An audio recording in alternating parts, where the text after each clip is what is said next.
ఈ పనితో తండ్రి ఈ దినమంతా తండ్రి మేము ఉండగా తండ్రి సహాయం చేయండి. చివరి ఆరాధనగా మరి వాక్యం ప్రకటించబోతుండగా సహాయం చేయండి. మీ బిడ్డలకు వివేకము జ్ఞానము దయచేయమంటూ చెబుతున్న నాకును మీ ఆత్మ సహాయము దయచేయమంటూ యేసునామములో ఈ ప్రార్థన అడుగుతున్నాము కన్న తండ్రి. ఆమేన్. ఈరోజు కొద్దిసేపు కొన్ని మాటలు మనము ధ్యానించుకుందాం.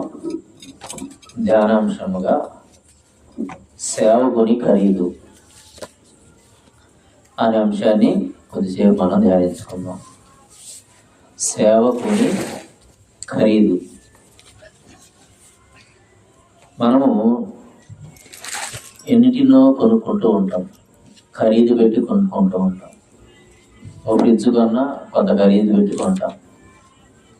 అలాగే ఒక ఫ్యాన్ కొన్నా ఖరీదు పెడతాం, ఖర్చు పెడతాం. అలాగే మనం ధరించేటటువంటి బట్టలు కొన్నా ఖరీదు పెడతాం. ప్రతిదానికి ఒక ఖరీదు అనేది ఉంటుంది. సేవకుని ఖరీదంతా, సేవకుని ఖరీదంతా అని అంటే అసలుకి ఈ సేవకుడు అంటే ఎవరు ఏర్పరచుకున్నటువంటి వారు అని మనం చూడగలిగితే యెషయా గ్రంథము 42వ అధ్యాయం 1వ వచనం. యెషయా గ్రంథము 42వ అధ్యాయము,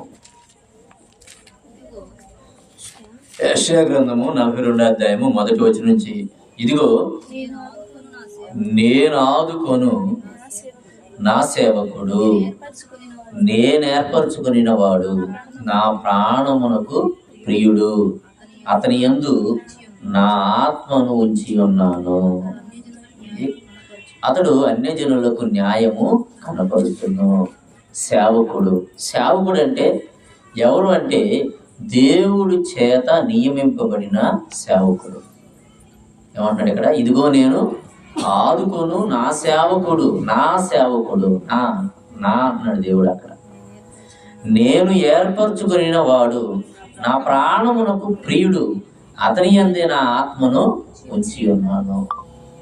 ఈరోజు సమాజంలో చాలా మందికి చాలా రకాలుగా మనం విలువనిస్తూ ఉంటాం. కానీ దేవుని తరపున దేవుని పని చేసేటటువంటి సేవకులకు మాత్రము ఈరోజున్న సమాజంలో విలువ లేకుండా పోతుంది. ఒక సంఘం అసలుకి సేవకుడు అంటే ఎవరు? ఒక సంఘాన్ని నడిపించే నాయకుడు, ఒక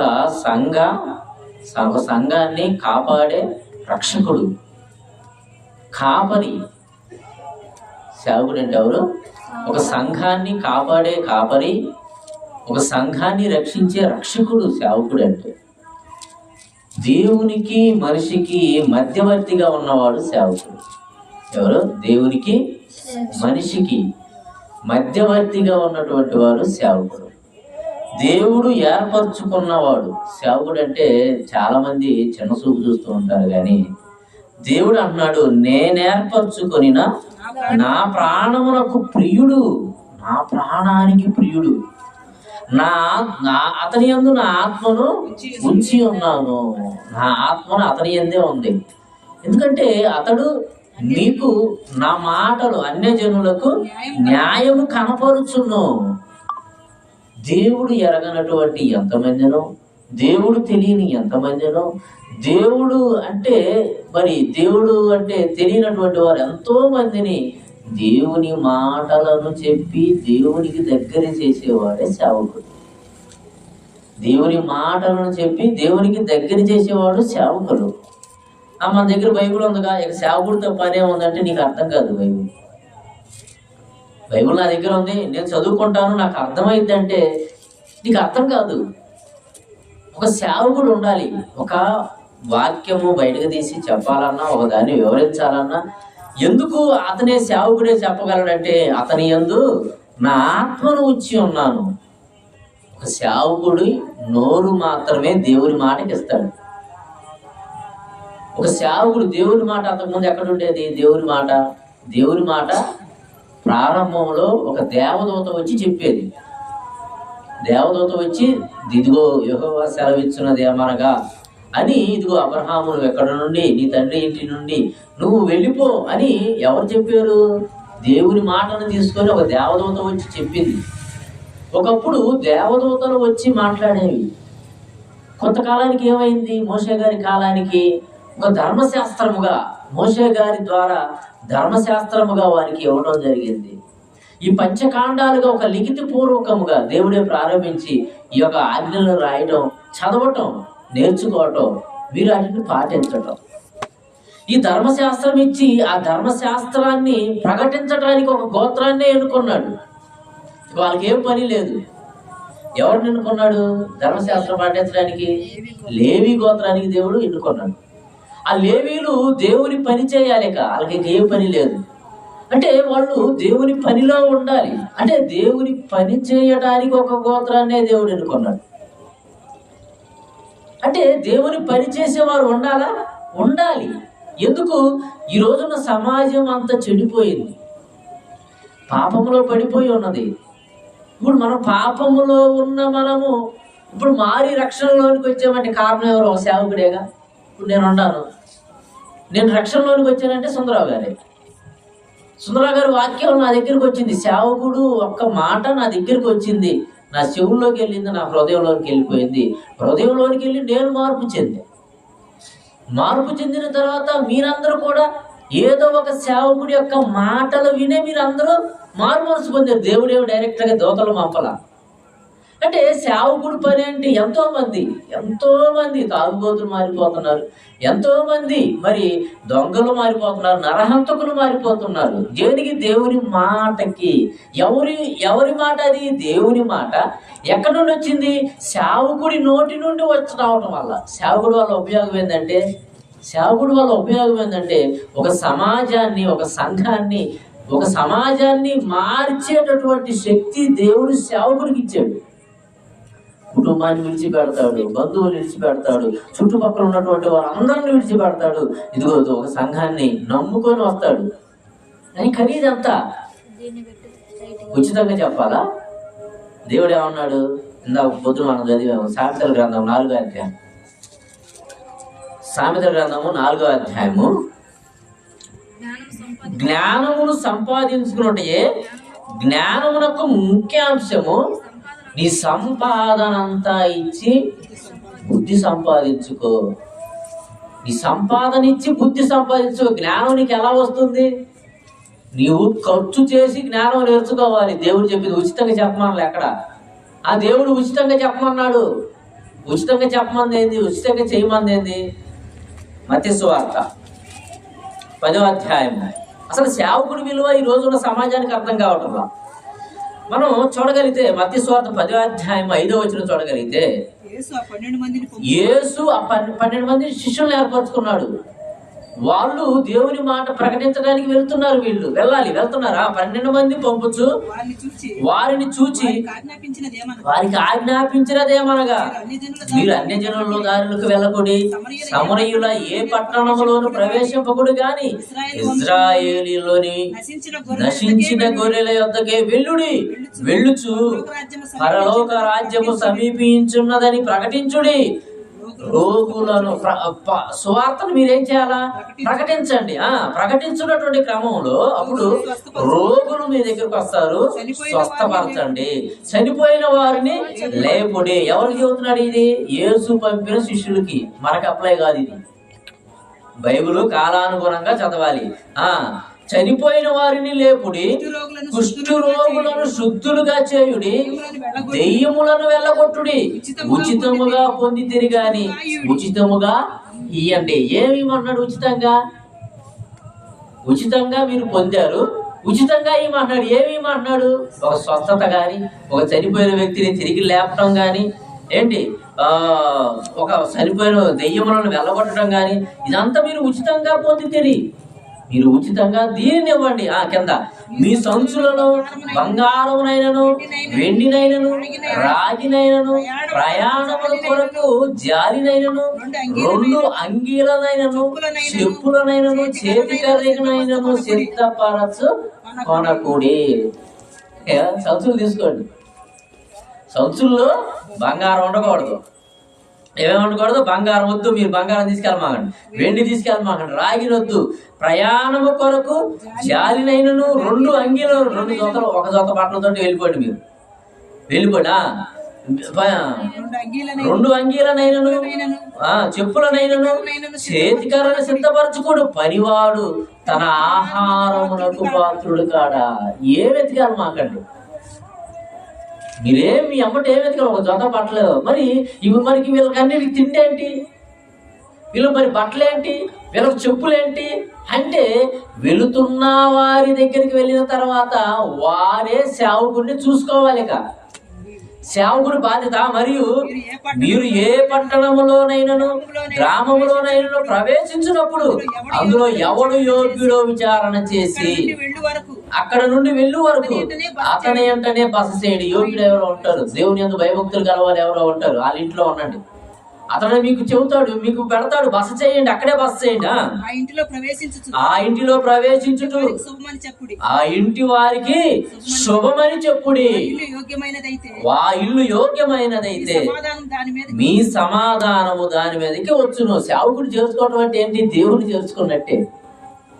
ఒక సేవకుడిని మనం ఇంట్లో చేర్చుకుంటున్నాం అంటే నిజమైన సేవకుడు, దేవుని కోసం యథార్థంగా బ్రతికేటటువంటి వాడు, దేవుని కోసం సమస్తాన్ని విడిచిపెట్టిన వచ్చినటువంటి వారు, దేవుని కోసం ఏ కష్టమైన పడటానికి సిద్ధపడినటువంటి సేవకుడు ఎవరంటే, ఆ సేవకుడిని మీరు పోగొట్టుకోకండి, మీ ఇంట చేర్చుకోండి. చేర్చుకునేటప్పుడు ఏమంటున్నాడు, సమాధానము మీకు సమాధానము కలుగునుగా కానీ చెప్పండి. ఆ సమాధానము దాని మీదకి వచ్చును. అది యోగ్యమైనదైతే మీ సమాధానము యోగ్యం, అది అయోగ్యమైనదైతే క్షమించాలి, అది అయోగ్యమైనదైతే మీ సమాధానము మీకు తిరిగి వచ్చును. ఒక మాట సేవకుడు అన్నాడంటే ఆశీర్వాదం ఆ ఇంటికి వచ్చేస్తుంది. వాళ్ళు యోగ్యం కలిగిన వాళ్ళు కాదంటే ఆశీర్వాదము మీ దగ్గరే ఉంటుందా. ఎవడైనా మిమ్మల్ని చేర్చుకొనక మీ మాటలు వినకుండానే ఎడల మీరు ఆ ఇంటి వైపు అయినను ఆ పట్టణమైనను విడిచిపోవునప్పుడు మీ పాదధూళి దులిపివేయుడి. విమర్శ దినమున ఆ పట్టణపు గతి కంటే సొదొమ గొమొర్రా ప్రదేశముల గతి ఓర్వదగినదై యుండునని నిశ్చయముగా మీతో చెబుతున్నాను. మిమ్మల్ని ఎవరైనా చేర్చుకోవట్లేదా సేవకుల్ని? మీకు ఎవరైనా ఎదురు తిరుగుతున్నారా? అప్పుడు మీరు ఏమి లేదు, మీరు నిదానంగా ఆడ పాదధూళి దులిపి వెళ్ళిపోండి. సొదొమ గొమొర్రా పట్టణాన్ని ఎట్ట కాల్చివేశాడు దేవుడు? అగ్నిగంధకాలతో కాల్చివేశాడు. వాళ్ళ గతి ఓర్వదగినది అంటున్నాడు. సొదొమ గొమొర్రా ప్రదేశముల గతి ఓర్వదగినది అయ్యుండును అని నిశ్చయముగా మీతో చెప్పుచున్నాను. అంటే ఒక సేవకుడు, దేవుడు యేసుక్రీస్తు వారు సేవకులను పంపుతూ మీరు ఏమెత్తికెళ్ళకూడదు. బాధ్యత ఎవరిది?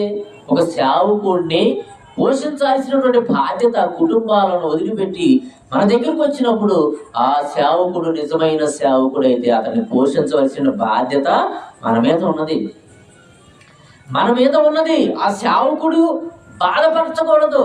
ఏప్రిల్ రాసిన పత్రిక 13వ అధ్యాయము 17వ వచనము. ఏప్రిల్ రాసిన పత్రిక 13వ అధ్యాయము 17వ వచనము. మీ పైన నాయకుడు ఎవరు? ఆయన మీ పైన నాయకుడు మాట వినాలి. ప్రజల మాట నాయకుడు వింటాం కాదు, నాయకుడు మాట ప్రజలు వినాలి, కాపరి మాట ప్రజలు వినాలి. నీ పైన నాయకుడిగా ఉన్నవారు, నీ పైన నాయకులుగా ఉన్నవారు లెక్క అప్పచెప్పవలసిన వారై ఉన్నారు. కాబట్టి మీ ఆత్మలను కాయుచున్నారు. మిమ్మల్ని నరకానికి వెళ్ళకుండా కాపాడేవాడండి సేవకుడు అంటే. మీరు అగ్నిగుండానికి వెళ్ళకుండా కాపాడేవాడండి సేవకుడు అంటే. మిమ్మల్ని రక్షించేవాడు సేవకుడు, మీ ఆత్మలను కాయుచున్నవాడు కాపరి. వారు ఆ సేవ దుఃఖముతో ఆ పని చేసిన ఎడల నిష్ప్రయోజనం. సేవకుడు దుఃఖంగా ఉన్నాడంటే, సేవకుడు దుఃఖపడుతున్నాడంటే సంఘానికి నిష్ప్రయోజనం. మీరు ఎంత చేసినా కానీ దానికి విలువ ఉండదు. ఆ ప్రార్థన దేవుడి దాకా చేరదు. విడిచిపెట్టడు దేవుడు, ఎవరిని విడిచిపెట్టడు. దుఃఖముతో సేవకుడు ఆ పని చేసిన ఎడల మీకు నిష్ప్రయోజనము. గనుక దుఃఖముతో కాక ఆనందముతో చేయనట్టు ఆ సేవకుడి యొక్క మాట విని ఆయనకి లోబడి ఉండండి. సేవకుడి మాటకు లోబడాల, మనుషుల మాటకు సేవకుడు లోబడకూడదు. సేవకుడికి లోబడి సంఘం ఉండాలి. ఎందుకంటే సేవ, దేవుని పనిలో ఒక ఉద్యోగి సేవకుడు అంటే.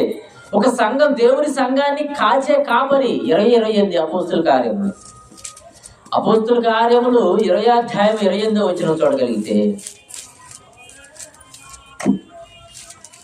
అపోస్తుల కార్యములు 20వ అధ్యాయం 28వ వచనం చూడగలిగితే, దేవుడు తన స్వరక్తం ఇచ్చి సంపాదించిన తన సంఘమును కాయుటకు పరిశుద్ధాత్మ మిమ్మును దేని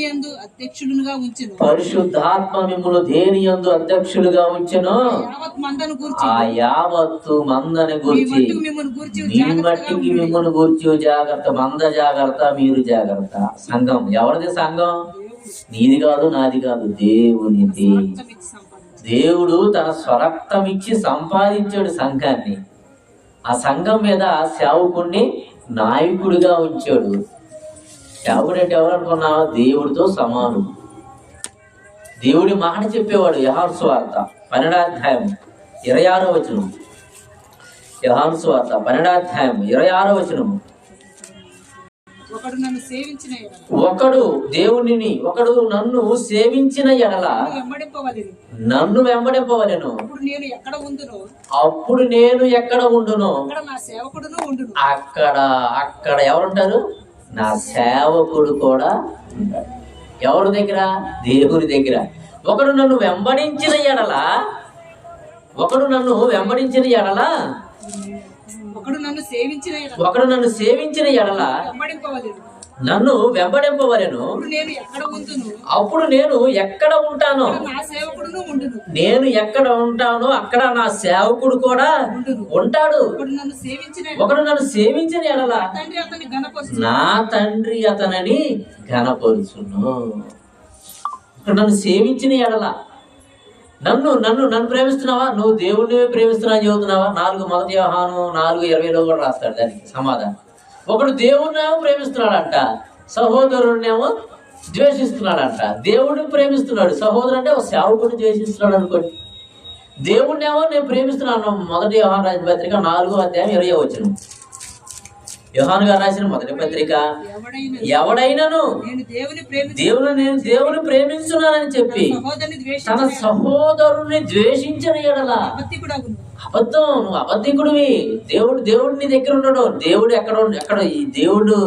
ఎక్కడ ఉంటాడంటే తన సేవకుడు ఎక్కడైతే ఉంటాడో అక్కడ దేవుడు ఉంటాడు.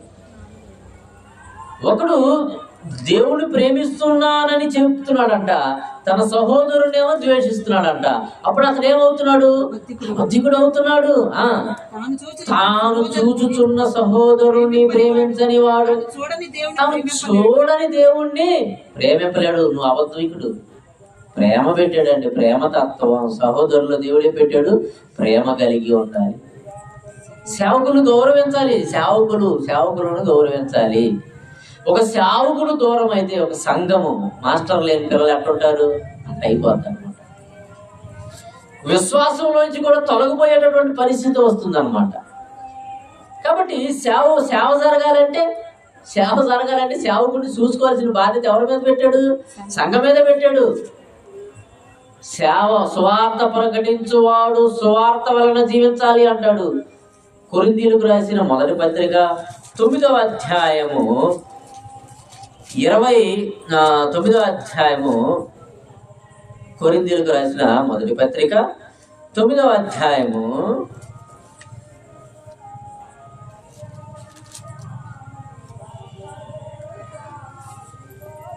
14 కూడా చూడండి. సువార్త ప్రకటించువారు సువార్త వలన జీవింపవలెను అన్నమాట ఉంటుంది చూడు. 9:14 సువార్త ప్రకటించువారు సువార్త వలన జీవింపవలెనని ప్రభువు నియమించి ఉన్నాడు. సువార్త ప్రకటించే వాళ్ళు ఎలా జీవించాలి? సువార్త వలనే జీవించాలి. నువ్వు సినిమాకి వెళ్ళావంటే టికెట్ పెట్టి కొనుక్కొని సినిమా చూస్తున్నావు. ఒక పార్కుకి వెళ్ళి ఎక్కడైనా జూ ఒక ఎగ్జిబిషన్కి వెళ్ళావంటే టికెట్ కొనుక్కొని నువ్వు వెళ్ళి చూస్తున్నావు.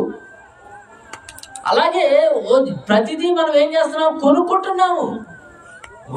3 గంటలు సినిమా చూడాలంటే కొనుక్కుంటున్నావు. ఇప్పుడు వాక్యం ప్రకటిస్తున్నాడు నీకు, సత్య మార్గాన్ని నీకు ప్రకటిస్తున్నటువంటి సేవకుడు ఆ సువార్త ప్రకటించాడు కాబట్టి ఆ ప్రకటన వలన జీవించాలి. అంటే సువార్త ప్రకటించిన మాట వింటున్నాం కదా సంఘం అంతా. ఆ సంఘం అంతా ఏం చేయాలి, ఆ సేవకుడిని పోషించాలి. అదే ఆ మాటకు అర్థం. సువార్త ప్రకటించువారు సువార్త వలన జీవింపవలనని ప్రభువు నియమించాడు. పౌలు గారు అదే అన్నాడు. 4వ వచనం, 9వ అధ్యాయం 4వ వచనం, తినుటకును త్రాగుటకును మాకు అధికారం లేదా?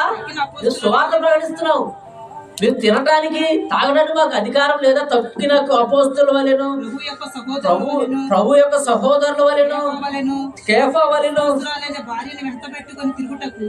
విశ్వాసురాలైన భార్యను వెంట పెట్టుకొని తిరుగుటకు మాకు అధికారం లేదా? మరియు పని చేయకుండుటకు నేనును బర్నబాయు మాత్రమే అధికారం లేని వారమా? ఎవడైనాను తన సొంత ఖర్చులు పెట్టుకొని దండులో కొలువు చేయునా? మేము తినడానికి సంఘం నుండి మేము తినడానికి తాగడానికి అర్హులు కాదా? ఎవడైనా సొంత ఖర్చు పెట్టుకొని దండులోకి వెళ్తాడా?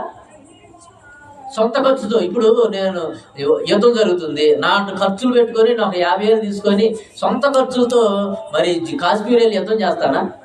గవర్నమెంట్ ఒక జీతం ఇస్తుంది. గవర్నమెంట్ వారి యొక్క సొంత ఖర్చులతో ఏం వెళ్ళరు.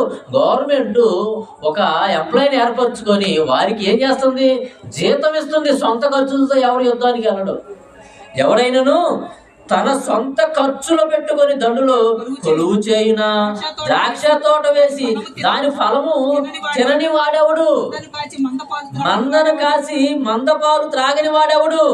ఈ మాటలు లోకాచారమును బట్టి చెప్పుచున్నానా? ధర్మశాస్త్రము కూడా వీటిని చెప్పుచున్నది కదా. కళ్ళము త్రొక్కుచున్న ఎద్దు మూతికి చెక్కము పెట్టవద్దు. సేవకుడు నీ కోసం కష్టపడుతున్నాడు. సేవకుడికి ఇవ్వు. సేవకుడిని పోషించు. బాధ్యత ఎవరి మీద ఉన్నది? సంఘం మీద ఉన్నది. లేదు నేను చేర్చుకోను అంటావా? ఇదిగో సేవకుడు దుఃఖముతో గనక సేవ చేస్తే దేవుడు ఎంటర్ అవుతాడు. 2వ రాజుల గ్రంథంలో అనుకుంటా మాట ఉంటుంది, చూద్దాం. 2వ రాజుల గ్రంథము 25 కానీ దినవృత్తాంతం 2వ గ్రంథము, దినవృత్తాంతముల 2వ గ్రంథము 36వ అధ్యాయము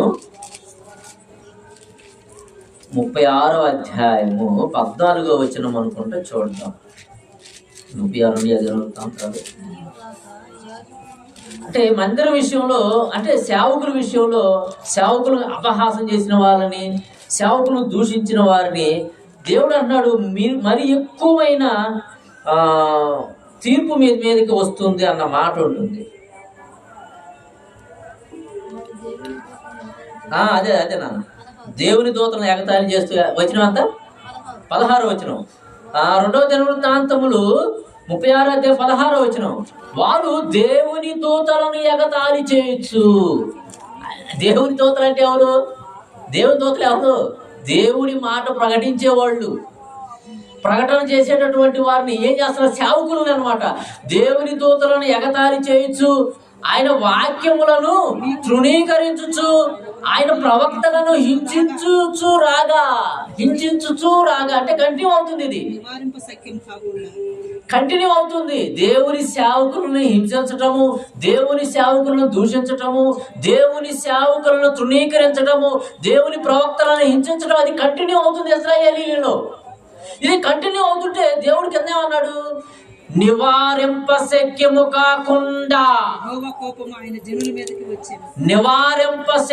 కాకుండా యెహోవా కోపము ఆయన జనుల మీదకి వచ్చెను. అంటే ఏంటి అసలు? దాన్ని ఇక నివారించలేము. దేవుని కోపాన్ని ఇక నివారించలేక దాన్ని ఆపలేము. దాన్ని అంటే ఎందుకు నివారింపశక్యము కాని విధంగా దేవుడికి కోపం వచ్చిందంటే ఆయన దూతలను ఎగతాళి చేస్తున్నారంట.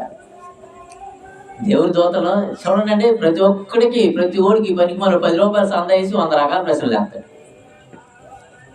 అదే తన సందా గుడిలో చూస్తే అంతటి అన్ని పొదులే ఉండేది. 10 రూపాయల బిళ్ళలో నేను సెవెంత్డే అప్పుడప్పుడు వెళ్తా ఉంటా కదా, ఆ డబ్బులని మనకే ఇస్తారు. ప్రసంగం చేస్తే మనకే ఇచ్చేస్తారు. చూస్తే అన్ని 10 రూపాయల బిళ్ళలు. 10 రూపాయలు 10 మంది వస్తే 10 పొదులు 100 రూపాయలు, 20 మంది వస్తే 200.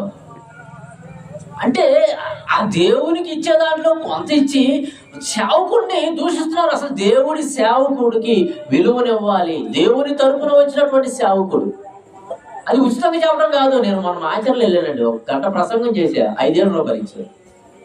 గుంటూరు చెబుతారు, గుంటూరు వెళ్తారు, వెళ్తారు, 1 గంట ప్రసంగం, అరగంట గుంటూరు అయితే 2,000 రూపాయలు 1,500 ఇచ్చి పంపుతారు. ఇక్కడ ఎక్కడ చుట్టుపక్కల దగ్గరలో ఎవరైనా వెళ్తే 1,000 రూపాయలు. అంటే 1,000 రూపాయలు ఒక ప్రసంగానికి, 1,000 రూపాయలు తక్కువగా ఎవరెవరు. సేవకుడి ఖరీదు, సేవకుడికి 1 గంట ప్రసంగం చేస్తే ఎంత? 1,000 రూపాయలు. ఎన్ని ప్రసంగాలు చేస్తున్నాడు సేవకుడు? నెలలో ఎన్ని ప్రసంగాలు చేస్తున్నాడు? సరే 1,000 రూపాయలు తీసి 500 అనుకుందాం. సేవకుడు నెలలో ఎన్ని ప్రసంగాలు చేస్తున్నాడు? అన్ని వందలు లెక్క కట్టియండి. సేవకుడికి ఖరీదు, సేవకుడి ఖరీదు లెక్కలేనటువంటి వాడిగా ఉన్నాడు ఈరోజు సమాజంలో సేవకుడు. అంటే సేవకుడికి ఇస్తే అది దేవుడికి ఇచ్చినట్టే. యథార్థమైన సేవకుడు సేవల మీద దొంగలు ఉన్నారు, వాళ్ళ గురించి నేను చెప్పట్లేదు. యేసు ప్రభు సేవ ఎట్ట చేశాడు? 8వ అధ్యాయం లోకాసు వార్త 8వ అధ్యాయం 5 రొట్టెలు 2 చేపలు ప్రతిరోజు పంచుకుంటూ వెళ్ళాడా? మరి సువార్త పని చేయాలంటే మరి డబ్బు కావాలి కదా, ధనం కావాలి కదా. మరి ఎవరిచ్చారు? యేసు ప్రభు సువార్త ప్రకటిస్తుంటే ఎవరిచ్చారండి డబ్బులు? లోకాసు వార్త 8వ అధ్యాయం 1 నుంచి వెంటనే ఆయన దేవుని యొక్క రాజ్య సువార్తను తెలుపుచు ప్రకటించుచు ప్రతి పట్టణములోను ప్రతి గ్రామములోను సంచారం చేస్తున్నాడు యేసు ప్రభు.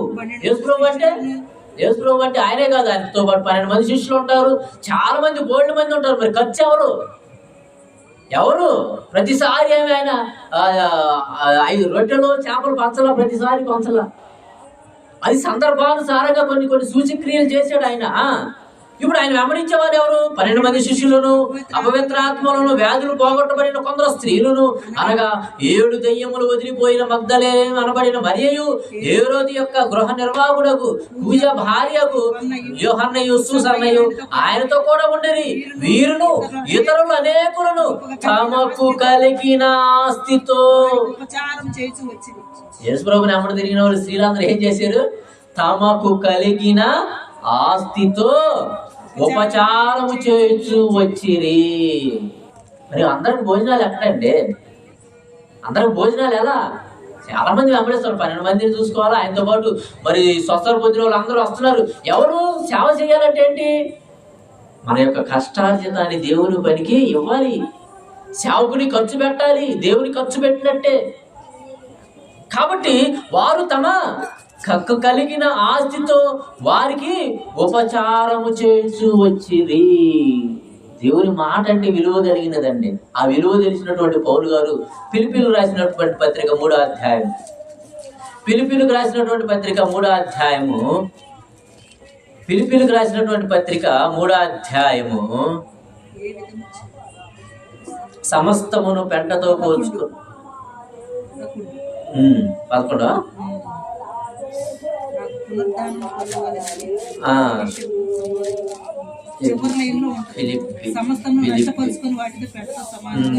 శ్రేష్టమైన జ్ఞానమును 8 నుంచి చదువుకున్నాం.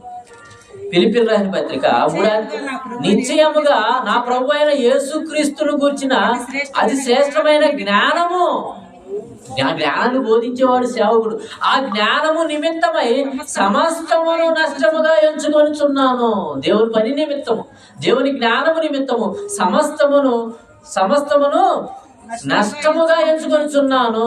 క్రీస్తును సంపాదించుకొని ధర్మశాస్త్ర మూలమైన నా నీతిని కాక క్రీస్తునందరి విశ్వాసం వలనైన నీతిని అనగా విశ్వాసమును బట్టి దేవుడు అనుగ్రహించి నీతి గల వాడనై ఆయన యందు అగపడు నిమిత్తమును ఏ విధము చేతనైనను నేను క్రీస్తును సంపాదించుకున్నా, నా ఆశ్రత పోగొట్టుకున్న, సమస్తాన్ని నష్టంగా ఏర్పరచుకున్నా, నా ఆస్తులు ముఖ్యం కాదు, నాలో క్రీస్తు ఉన్నాడా లేదా అది ముఖ్యం అనుకొని ఏ విధము చేతనైనా నాకు మృతుల్లో నుండి పునరుద్ధానం కలగదనని ఆయన మరణం విషయంలో దేవుని యొక్క మరణం విషయంలో సమానుభావం గలవాడనై ఆయన పునరుద్ధాన బలమును ఎరుగు నిమిత్తము ఆయనను శ్రమలలో పాలువారనగుట ఎట్టిదో ఎరుగు నిమిత్తమును సమస్తమును నష్టపరుచుకొని వాటిని పెంటతో సమానముగా ఎంచుకొనిచున్నాను. సమస్తం లోకంలో ధనం ఉంటే చాలు. ధనం కోసం ఈ గొడవలు, ధనం కోసం ఈ జగడములు, భయంకరమైనటువంటి స్థితిలో ఈ రోజున సమాజంలో ఉన్నారు.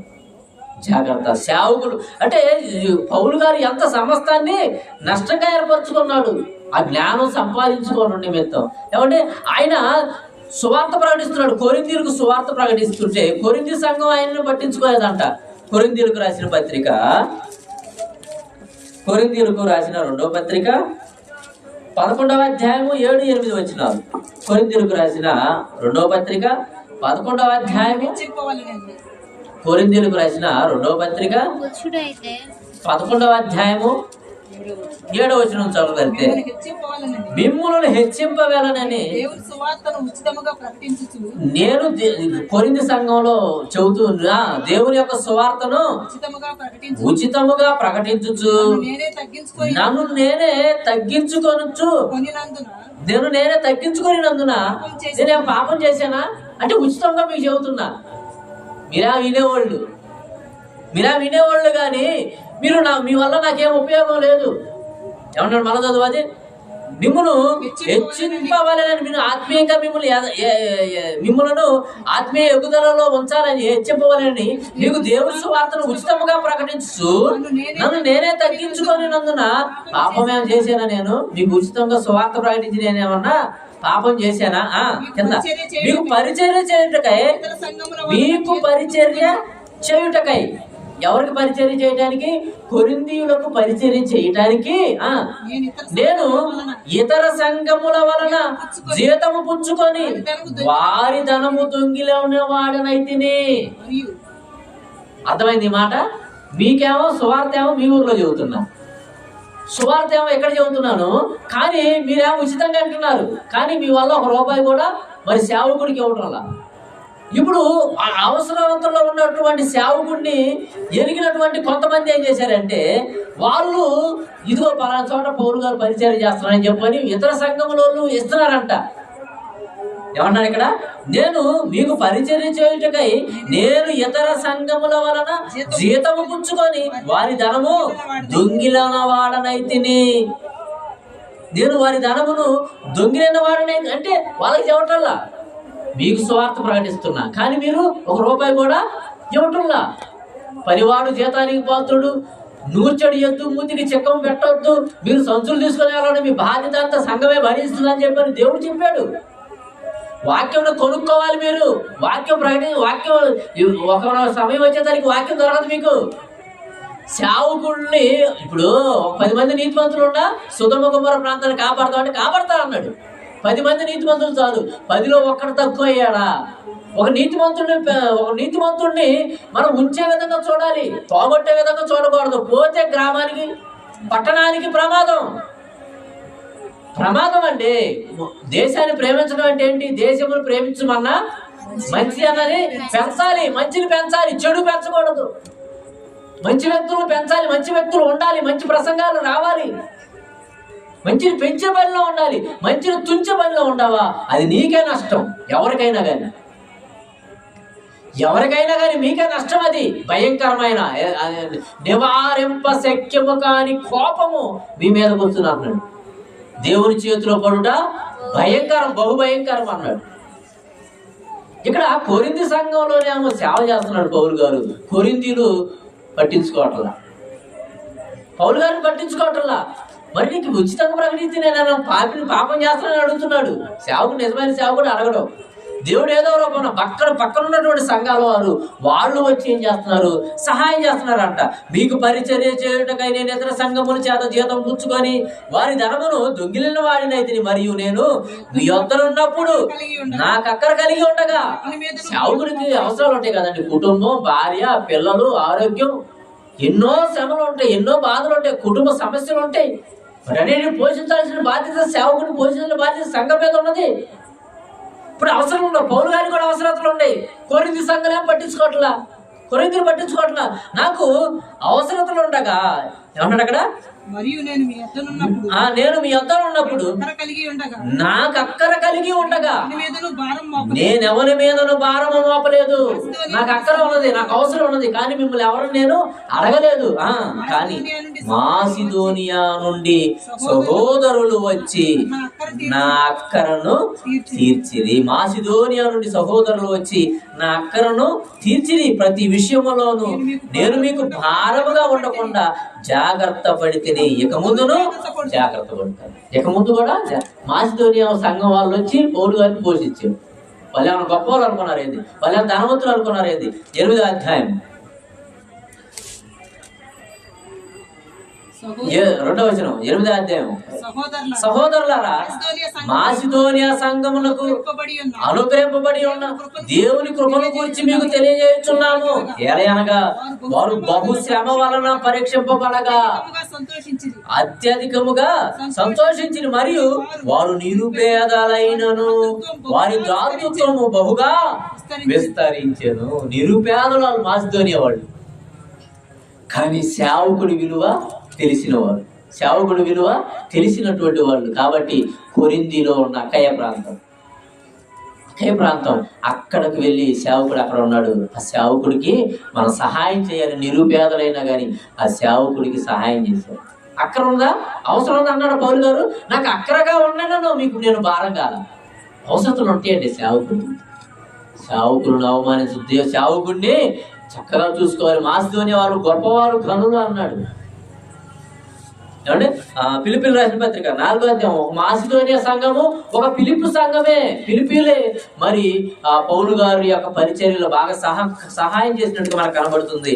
4:17 వచ్చిన ఫిలిప్పీలకు రాసిన పత్రిక 4వ అధ్యాయం.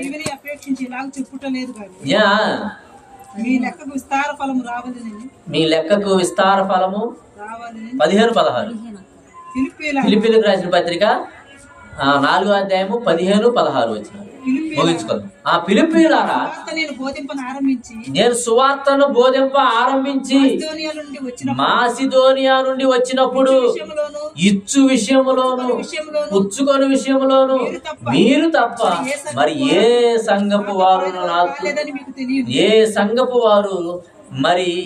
సంఘపు వారు నాతో పాలివారు కాలేదని మీకే తెలియను. అనగా దెస్సలోనికలో కూడా మీరు మాటికి నా అవసరమును తీర్చుటకు సహాయము చేసి తిరి. మాసిదోనియాలో ఉన్నా కూడా అంటే ఫిలిప్పీలు చూడండి, ఆయన ఎక్కడికి వెళ్ళినా కానీ ఒక సేవకుడిని కాపాడుకుంటున్నారు. సేవకుడు ఉంటే మనతో దేవుడు ఉన్నట్టే. నేను ఎక్కడ ఉంటానో, ఎవరైనా నన్ను అనుసరించిన ఎడలా నేను అక్కడ ఉంటాను.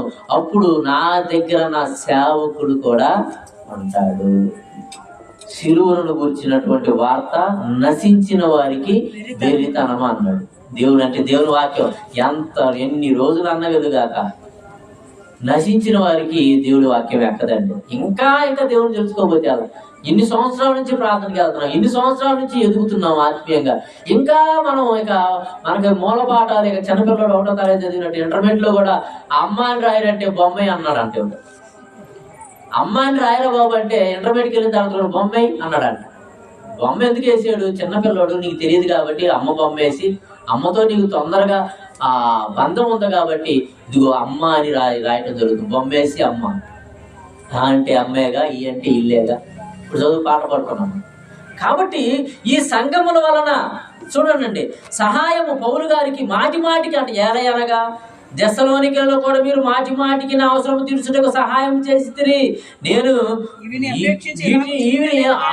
ఈవిని ఆపేక్షించి ఇలాగ చెప్పడం లేదు కానీ మీ లెక్కకు విస్తార ఫలము రావాలని ఆపేక్షిస్తూ చెప్తున్నాను. మీ లెక్కకు మీరు నాకు ఎంత అయితే ఇచ్చారో మీకు విస్తారమైన ఫలము దేవుడు మీకు ఇస్తాడు. ఏమంటే ఫలము మీకు దేవుడు ఇస్తాడు. నాకు సమస్తమును సమృద్ధిగా కలిగి ఉన్నది. మీరు పంపిన వస్తువులను ఎఫ్రదోతు వలన పుచ్చుకొని ఏమీ తక్కువ లేక ఉన్నాను. ఇవి మనోహరమైన సువాసనయు దేవునికి ప్రీతికరమునకు ఇష్టమైన యాగమునై ఉన్నవి. దేవుని సేవకునికి ఇస్తే దేవునికి ఇచ్చినట్టే. దేవునికి ప్రీతికరమైన యాగములు.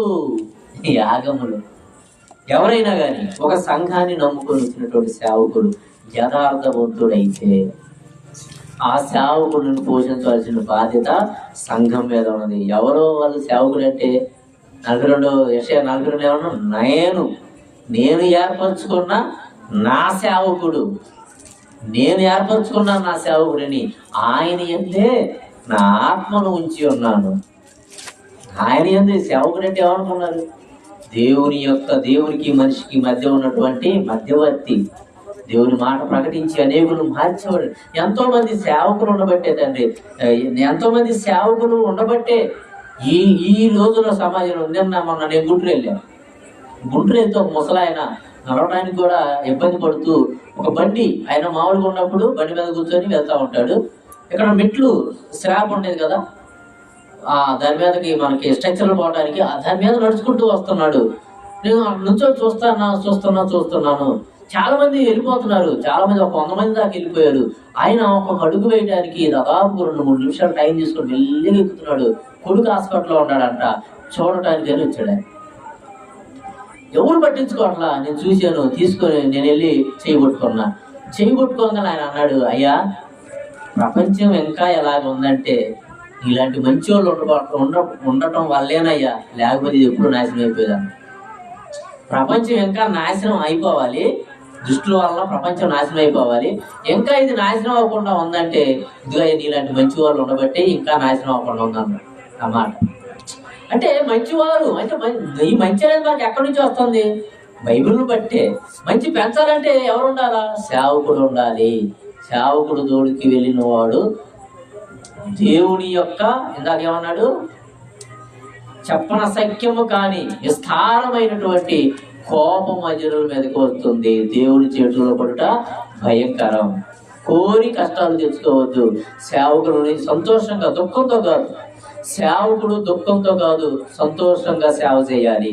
అవసరంగా ఉన్నటువంటి అక్రతలన్నింటినీ సంఘం తీర్చేదానిగా ఉండాలని ప్రేమపూర్వకంగా కోరుకుంటూ, సేవకుని ఖరీదు మీరు విలువ కట్టలేదు. సేవకుని ఖరీదంటే మీరు విలువ కట్టలేనిది. మీరు ఎంత పెట్టినా, మీరు ఎంత ఇచ్చినా కానీ అది విస్తారమైనటువంటి ఫలాలు దేవుడు మీకు ఇస్తాడు. దేవుడికి ఏమి ఇవ్వకుండా, దేవుడిని మనం పట్టించుకోకుండా, దేవుడి సేవకులు మనం దూషిస్తే భయంకరమైనటువంటి పాపులుగా మనం అందరం మిక్కిలి ఎక్కువైన తండాల్లోనికి మనందరం వెళ్తామని ప్రేమపూర్వకంగా కోరుకుంటూ హెచ్చరిస్తున్న మాటలు ముగిస్తున్నాను. అందరికీ వందనాలు.